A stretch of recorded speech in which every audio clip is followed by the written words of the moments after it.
Yadınızdadır, o vaxtı, məktəb vaxtı həmişə bizə deyərdiniz ki, bu gündəliyə yazılan qiymətləri boş verin. Əsas həyat dərsində aldığınız qiymətlərdir.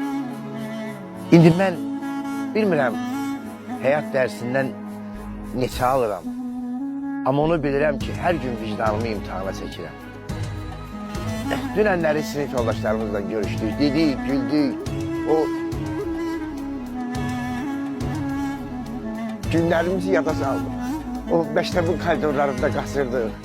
O kitabın qoxusu, məktəbin qoxusunu xatırlayıb kövrəlirdik, zarafatlaşırdıq. Bugün hamı sizin ziyarətə gəlməlidir. Birinci də qonağım var. Birinci də dişim ağrıyır. Heç kim gəlmədi. Mən gəldim. Qasım gəldi.